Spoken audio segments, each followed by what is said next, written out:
My husband warned me not to go on that girls' trip. Now I'm alone and I regret it.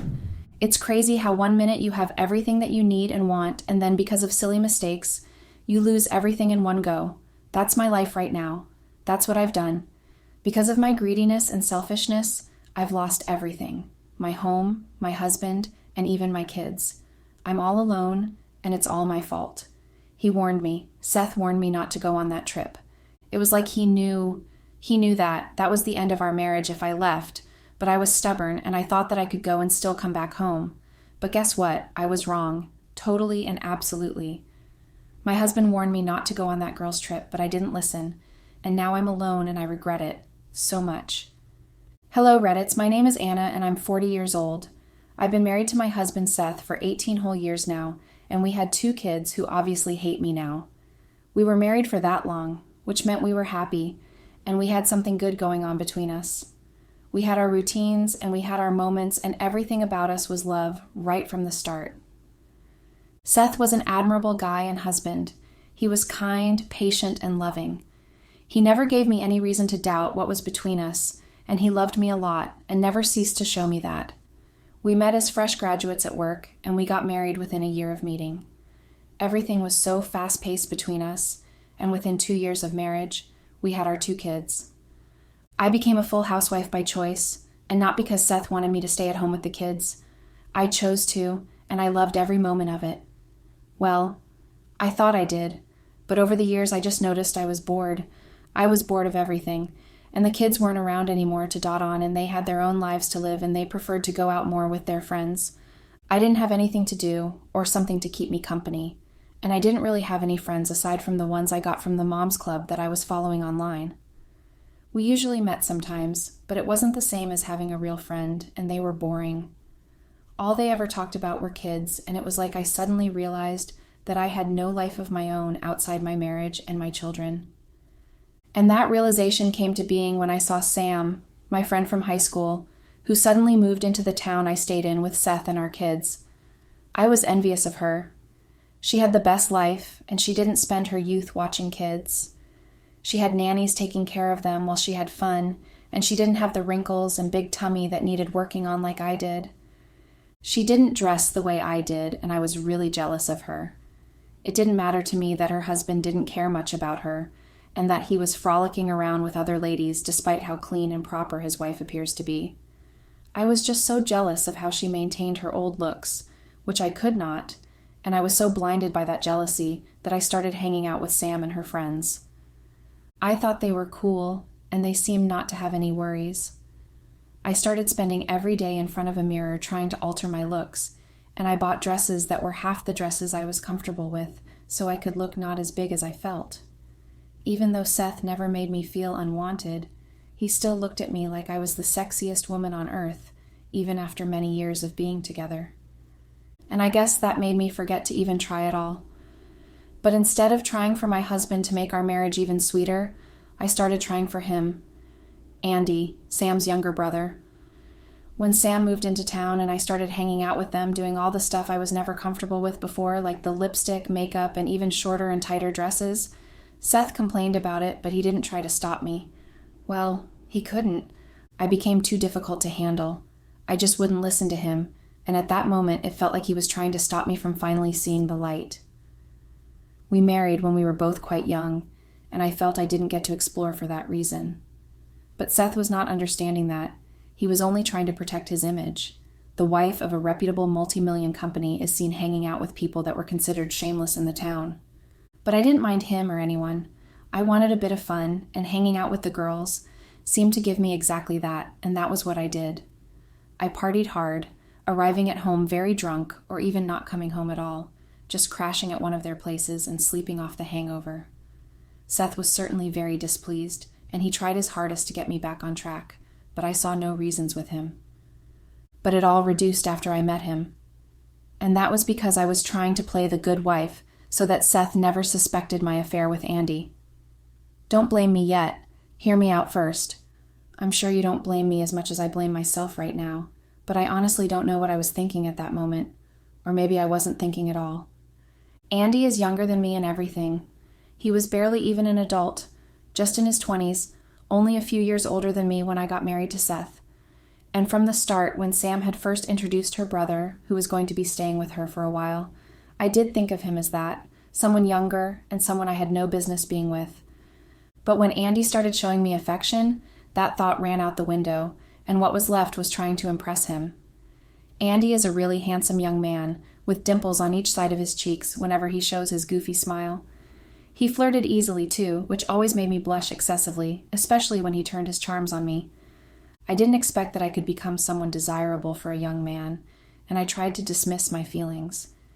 Even though I was starting to wear very ridiculously tighter clothes and heels that could break my legs, my excuse had been I was only trying to change my looks.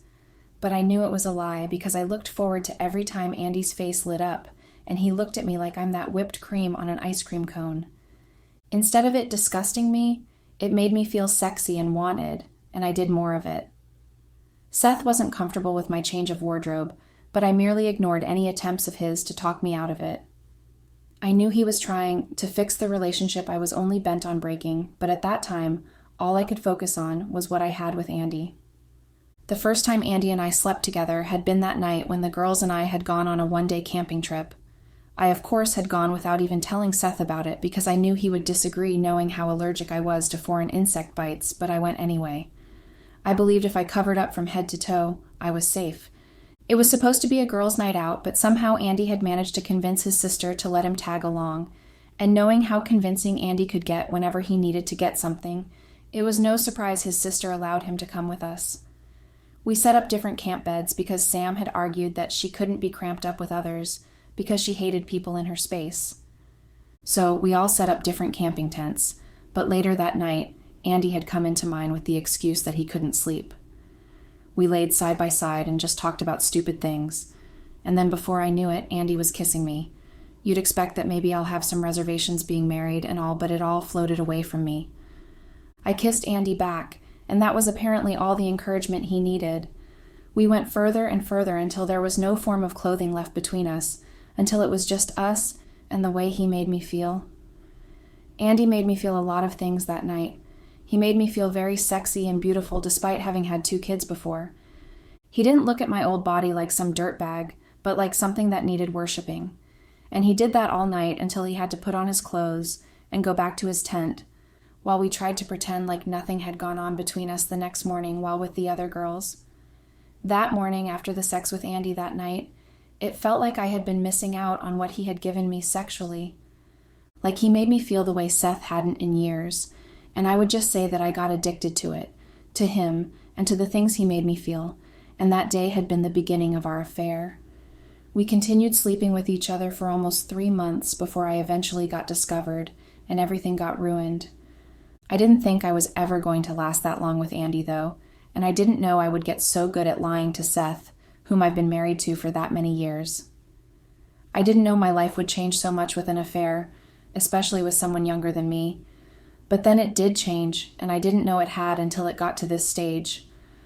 I thought I could keep it a perfect secret and not tell anyone, not even my friends. Although Andy was Sam's brother, I kept everything a secret from her too. I knew she wouldn't just frown at our relationship, but also try to ruin it, and in that means expose me to my family. Andy was her favorite brother, and he was the only one who understood her in their complicated family, including her husband, who was barely around. So she kept him around because of that. Andy understood why we needed to keep everything quiet, and we met whenever we could without arousing suspicion. I had to pretend like I had given up too much exploring with the girls.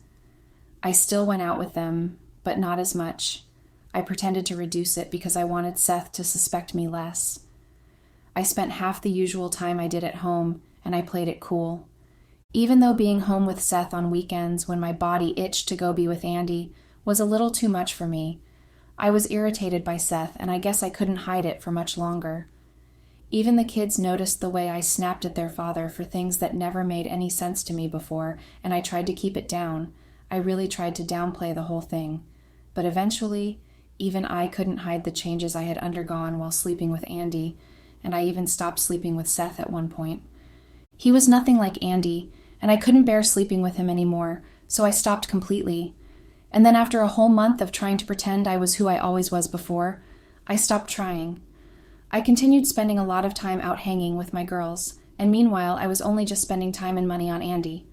Money was never my problem because of how comfortable we were, and Seth always gave me an allowance every week. So I could easily give Andy anything he asked, and I didn't believe him to be a gold digger because his sister's husband, and by default his sister, were quite wealthy. According to her, whenever she felt like bragging, she talked about how much she spent on him and her family as an extension. So I felt spending a little too much money on him wasn't a big deal. I felt like what I was getting from him was more than I was giving him, so it didn't matter to me. I eventually ended up paying a year's rent for an apartment so he could move out of his sister's home. That way we could have space instead of frolicking around in hotels or sneaking around in Sam's house when she wasn't in. It was Andy's idea, so I agreed and paid the rent. He was really happy, and he gave me a good time as thanks. We got to spend more time at his place whenever I could squeeze time between the girls and my family. I even managed to get him a job when he asked for one in Seth's company. It was a risky move, but Andy convinced me otherwise, and I told Seth about the talented young brother of Sam. Although Seth wasn't exactly too happy when I begged him for such a favor, he did it eventually just to make me happy. He hired Andy, but I regretted it instantly because it meant that Andy spent less time with me. Seth had always been an overworker and never ceased to work his staff to the bone, although they're well compensated for it. Within a month and a half of working with Seth, Andy started working even more closely with him. Seth was always praising him right in front of me, telling me I made a good choice forcing him to hire Andy. He talked all the time about Andy's good work and his consistency. He didn't know at the time that Andy was not only working hard at the company but also on me. Eventually, I noticed that not only work made Andy stay away, he was always too busy with work and had forgotten the fact that my husband hired him, and I knew when he was working or not. He just didn't have my time, and I couldn't figure out why. But what I didn't know was that his supposed sister was taking most of his time at that time. He apparently had to manage his time between his job, his sister, and I. They weren't siblings. They were lovers and were sleeping together, and she had told that lie just to save face, and so she could let her lover live with her despite being married. When he had no job, he could easily alternate between the sister and I. He wouldn't be caught, but with the job and a boss like Seth, it must have gotten a little too much. And I didn't know this because I refused to see the signs, too caught up with what I was doing to care about the other things going on, like how Seth had started to figure out things about Andy and I. I was only too focused on getting Andy to see me again like he did before. But he always had one excuse or the other. In a week, we barely saw each other more than twice, and whenever we did have sex, it was rushed like he was hurrying to meet up with someone or something. I became really desperate thinking it was because he was getting tired of me. I tried getting more sexy dresses, more makeup, and tried on more sexy underwear. But nothing was working. I even tried going to the gym with the same result. Seth must have noticed me trying too hard to please someone that wasn't him. I didn't wear all the sexy lingeries I bought for him. I didn't wear the kinky nurse uniform I bought to seduce him. I didn't even wear all the new dresses and makeup for him, and when I noticed it wouldn't seduce Andy, I threw it all out, not knowing that Seth had noticed it all. But everything finally came crashing down that day when I decided to go on a trip with the girls. It was the perfect opportunity to work my relationship with Andy. He was free that weekend, and Sam had invited him on a little trip out of town with us, and he agreed. I thought I could make use of that time to figure out what the matter was.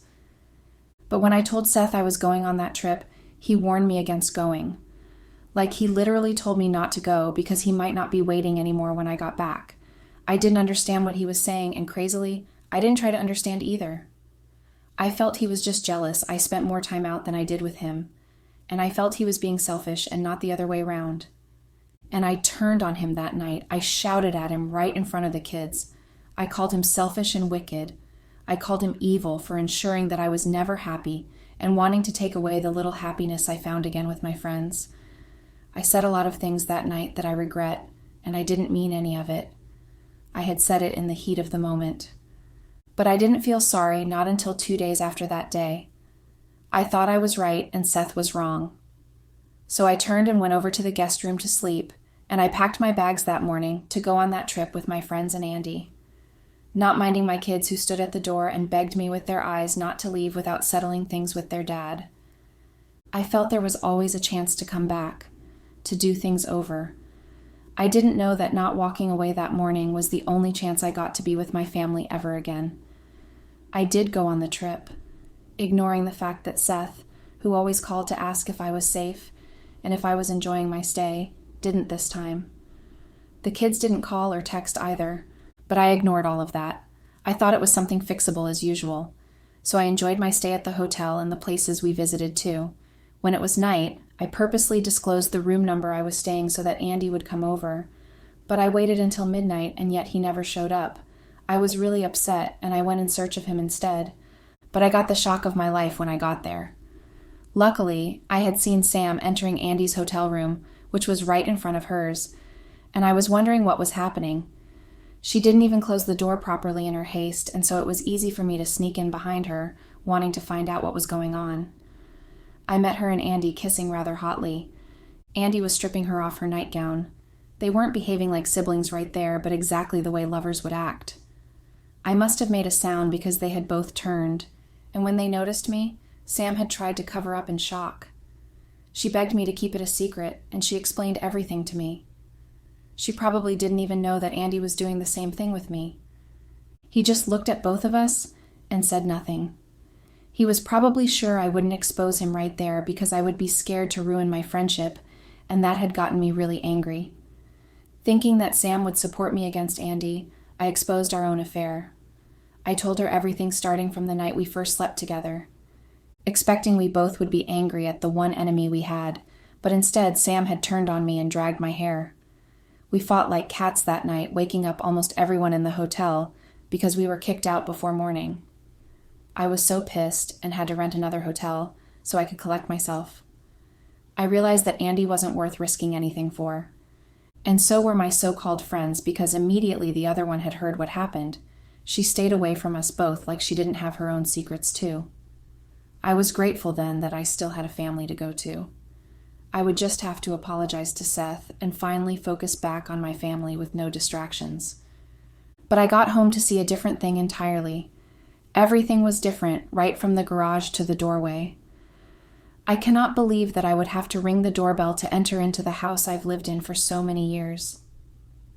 The keys weren't opening, and I thought perhaps Seth changed them because he had been planning to initially, but kept postponing because he had other things to do. Nobody was answering the door. I tried knocking, I even called Seth and then the kids, but none of them answered their phone. I was redirected to voicemail each time I tried. I even called our housekeeper, who was always around on Mondays, but she too wasn't picking up. Hoping that Seth would be back in the evening from work, I hung around a coffee shop until evening. I tried not to mind the people staring at me and whispering. It was awkward, but I pretended like I was waiting for someone, and then when I couldn't bear the staring, I went shopping for some little gifts for Seth and the kids to apologize properly. I went back to the cafe, and in the evening, I went back home bearing gifts. This time was different from the morning. I knew that Seth was home. It was obvious from his parked car in the garage, but still he wouldn't open the door even after I rang it several times. I texted him, but he wouldn't reply, and I called again and got the same response. I didn't understand what was going on. When I realized that Seth wouldn't open the door after 2 hours of standing out there, I went to book a hotel room. It was only when I saw the staff looking at me and whispering to each other that I knew something was definitely different. But I was confused and didn't know what the problem was until I went online. I went online and then I saw it. The video of Sam and I tearing each other apart because of a guy who merely looked at us fighting over him. I was so shocked and couldn't believe it. No wonder I was getting those stares from everyone. Although my face was a bit blurry, I could easily be recognized because of the frequent hanging around with Sam I had done. My mind immediately went to Seth, and I just really began to panic. I called him again over and over again this time, but still got the same response. I was scared, and different things were running through my mind. Even though everybody else doubted if I was truly the one, Seth wouldn't need to.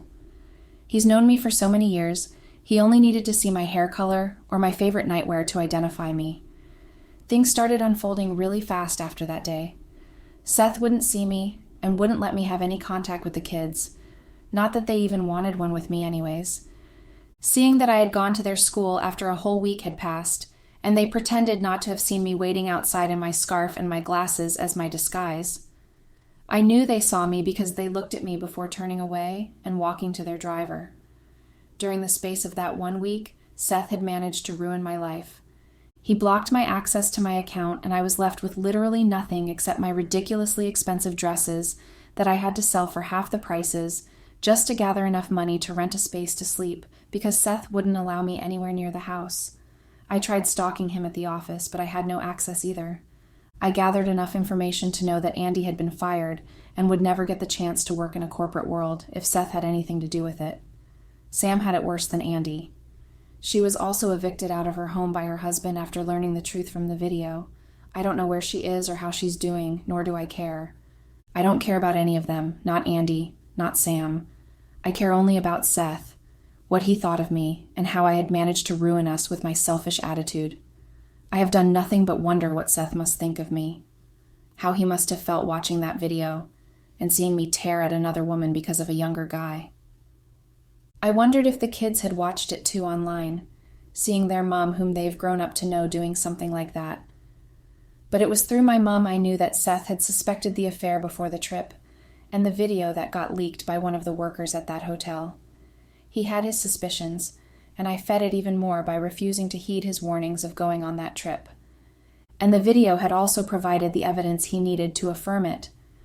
I've ruined everything between us, and there's nothing I regret more. My mom had only told me that in her attempt to even make me more embarrassed and ashamed of how poorly I had behaved. After she was done with twisting the knife deeper into my chest, she asked me to leave her house and not show my face around her. She didn't want my negative popularity affecting my siblings. She walked me out of her house and slammed the door on my face. No one was on my side. Everyone seemed turned against me, and I have never felt so lonely in my entire life. I'm so lonely and full of regrets. There were many things I could have done to avert all of these consequences, but I hadn't. I had instead purposely done the things that could have led to destruction. I've destroyed my home and my life, and I really don't know how to get past this. I don't know if there's a way of getting back with... There's probably none, right? But I really don't want to remain stuck like this. I really want to make things right, but it's so hard because Seth wouldn't even see me. He probably hates me so much. I regret everything so much, and I wish there was really a way to right my wrongs. It's so awful being like this, and it's only been a week and 3 days. I wonder what a month or even a year from now would be like if a week is already agony. Update. Hello, Reddits. It's been a hellish 3 months. My life is just not what it used to be. I've been reduced to nothing, absolutely nothing, especially in the eyes of those I used to mean the world to. My friends, my family, Seth and the kids. No one cares about me anymore. No one wanted anything to do with me. I've been left alone, and I can tell you how choking it has been staying alone with no one around. No one to care for or to care for you. No one you needed to tell you tie their shoelaces. No one to watch out for their school friends to see if they weren't bad influences. No one to care for if they were sick. No one to kiss you goodnight and hold you tight throughout the night and repeat the process every night like they weren't ever tired of you. There's no one to love me because I've lost them. I pushed them away with my selfish and stupid actions. I had done the wrongest thing, and now I have nothing but consequences of my actions right in front of me. I've had to watch from afar, my kids going out and laughing, trying to get on in life without me in the picture. I've seen them from a distance, hanging out with their friends and looking even more happy. I've seen them with their father who smiled at them, looking like everything was fine with them.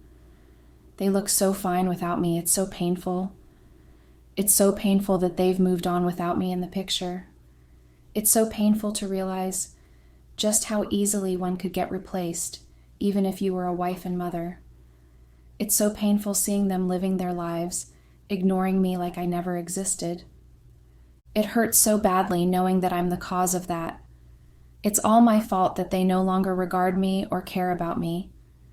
It's not their fault that I walk around the street in glasses and scarves to go with it just to keep people from recognizing me. It's not their fault that I now sleep in a small room that couldn't have passed for a cottage, one that is cold and, despite being so small, empty. It's not their fault I have to cope with my lousy boss, who never ceased an opportunity to throw a jab at me, it's totally and absolutely my fault. I thought I had lost something over the years of being married. I thought I could be happy with handling 2 relationships with 2 different men. I didn't stop to think about the consequences. I didn't stop to think that I could be ruining my life in the process. I just didn't think, and I guess that had been my downfall. I ruined everything. I cannot still believe that I sacrificed everything I've built with Seth for years for just a barely 3 months of sexual pleasure. I cannot believe that sleeping with Andy was all that mattered and not keeping my home. Now that I've lost it, I realize just how insane I must have been. Trying to compare both men together was insane. Andy was nothing and will never be nothing like Seth. Seth was both handsome, caring, and a provider who thought of nothing else but his family. He loved me, and he had always shown me that. And as a wife, that should have been enough. That should have been my normal, and what I should have been grateful for, but instead I had gotten so selfish and greedy for something that was never missing in my relationship with Seth. Andy had nothing to give and apparently not much to lose with everything that happened. He had gotten money off of me, the same way he probably would have done with Sam. We were both stupid women, too engrossed in physical pleasure to worry about the other important bits. I should have known that it was never going to bring me nothing but sadness and everything bad. I should have known and never have done it. I should never have allowed Andy to seduce me out of my marriage. I should never have allowed him access to the body I vowed to keep for Seth alone forever and ever. I did this. I did all of these things to myself, and words can really not express just how horrible I feel about it all. I could have done better, I know I could have. But I was too caught up in my own sins to notice that everything had taken a wrong turn because of the steering I had given to it. I was too blinded by pleasure to truly see what I was creating for myself.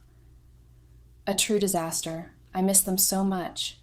It's so painful that I never appreciated the things I got for free and thought of them as normal, until I actually now have the opposite, and would give literally anything to get, even if it was only a day of that time again. I miss our little family time every month when we got to watch a movie together, with the winner of whatever game we decided on to pick which one we would watch. I miss those little dates that Seth would take me on to celebrate anything. I miss the gifts he would give me on random occasions. I miss all the promises we made, and how after he fulfills each one of them, he marks them off his funny list. I guess now we will never get to celebrate our 50th anniversary of marriage together, or watch our kids graduate together. I've ruined my chances of being Seth's wife and my kids' mother. They probably will always remember me as a horrible mother who had ruined their chances of having a mother, especially when they needed me the most. I spent more time traveling than bonding with them with people that aren't even worth it. I spent my time frolicking around with a young man instead of being their mother when they needed me. I spent time tearing out the hair of another woman because of a guy that wasn't even my husband. The internet has had its field day with that video.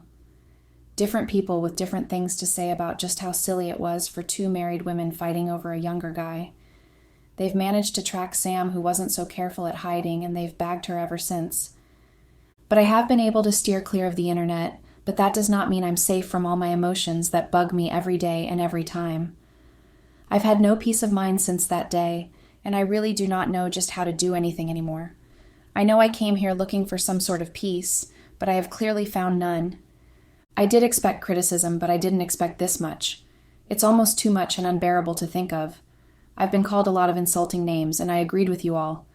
I should have thought of things clearly and really well before doing them. I should have known an end like this was bound to happen. Perhaps I did think about it, but I thought I really wouldn't meet an end this drastic and draining.